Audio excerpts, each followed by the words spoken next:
The Nativity of the Lord, Christmas. Dakilang kapistahan ng Pasko ng pagsilang ng Panginoon. Pagbasa mula sa aklat ni Propeta Isayas. Magmula sa bundok o kay gandang masdan ng sugong dumarating upang ipahayag ang magandang balita ng kapayapaan. Ipapahayag niya ang tagumpay at sasabihin, Sion, ang Diyos mo ay hari. Narito, sisigaw ang nagbabantay, dahilan sa galak, sama-sama silang aawit. Makikita nila ang Panginoon sa Sion ay babalik. Magsiawit kayo, mga guhong muog nitong Jerusalem.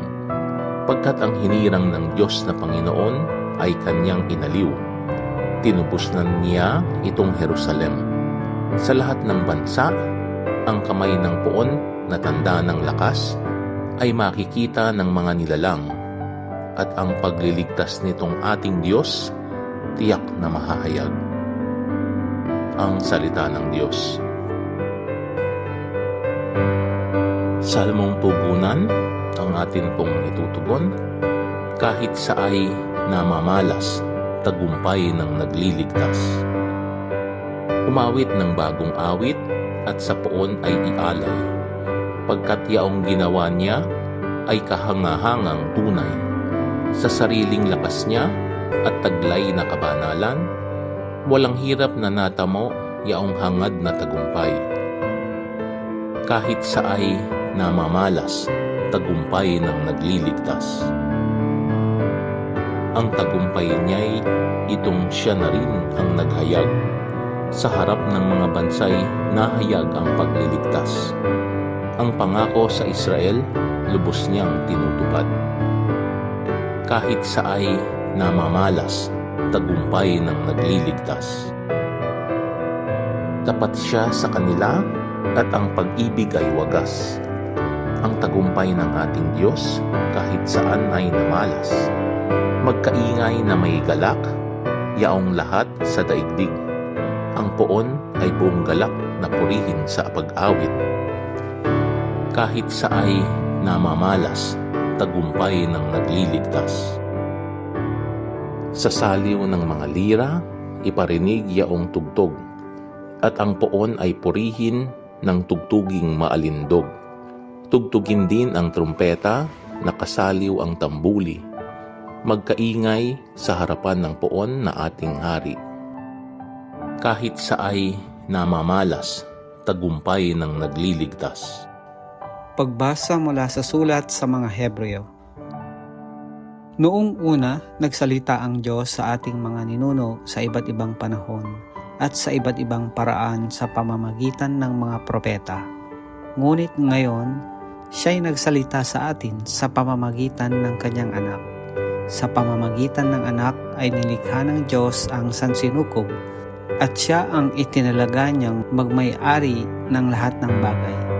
Ang anak ang maningning na sinag ng Diyos, sapagkat kung ano ang Diyos ay gayon din ang anak. Siya ang nag-iingat sa sansinukob sa pamamagitan ng kanyang makapangyarihang salita.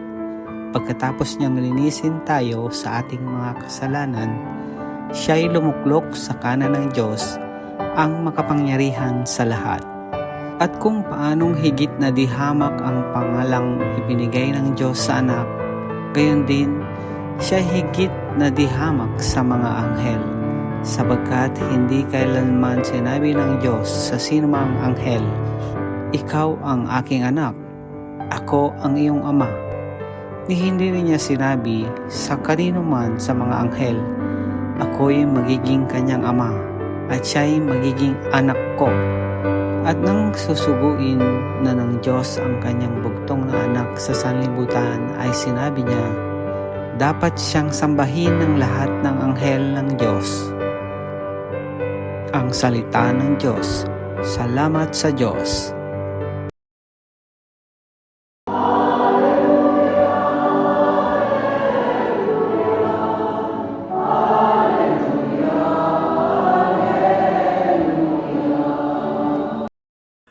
Ang simula ng mabuting balita ng Panginoon ayon kay San Juan. Sa pasimula pa'y naroon na ang salita, kasama ng Diyos ang salita, at ang salita ay Diyos. Kasama na siya ng Diyos sa pasimula pa. Sa pamamagitan niya nilikha ang lahat ng bagay, at walang anumang nalikha nang hindi sa pamamagitan niya. Mula sa kanya ang buhay, at ang buhay ay siyang ilaw ng sangkatauhan. Nagliliwanag sa kadiliman ang ilaw, at hindi ito kailanman nagapi ng kadiliman. Sinugo ng Diyos ang isang tao na nagngangalang Juan. Naparito siya upang magpatotoo tungkol sa ilaw, at manalig sa ilaw ang lahat dahil sa patutuon niya. Hindi siya ang ilaw, kundi naparito siya upang magpatotoo tungkol sa ilaw. Ang tunay na ilaw na tumatanglaw sa lahat ng tao ay dumarating sa sanlibutan. Nasa sanlibutan ang salita. Nilikha ang sanlibutan sa pamamagitan niya, ngunit hindi siya nakilala ng sanlibutan. Naparito siya sa kanyang bayan, ngunit hindi siya tinanggap ng kanyang mga kababayan. Ngunit ang lahat ng tumanggap at nanalig sa kanya ay pinagkalooban niya ng karapatang maging anak ng Diyos. Sila nga'y naging anak ng Diyos, hindi dahil sa isinilang sila ayon sa kalikasan, ni sa pita ng laman o sa kagagawa ng tao. Ang pagiging anak nila ay buhat sa Diyos. Naging tao ang salita at siya'y nanirahan sa piling natin. Nakita namin ang kanyang kapangyarihan at kadakilaan, puspos ng pag-ibig at katapatan. Tinanggap niya mula sa Ama ang kapangyarihan at kadakilaang ito bilang bugtong na anak. Nagpatotoo si Juan tungkol sa kanya, at ganito ang kanyang sigaw: "Siya ang tinutukoy ko ng aking sabihin, ang darating na kasunod ko'y higit sa akin, sapagkat siya na bago pa ako ipanganak."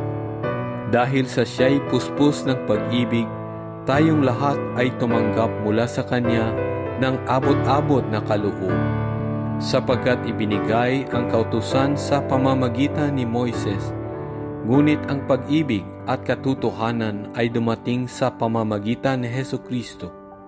Kailanmay walang nakakita sa Diyos, subalit ipinakilala siyang bugtong na anak. Siya'y Diyos na lubos na minamahal ng Ama. Ang mabuting balita ng Panginoon, pinupuri ka namin, Panginoong Hesukristo.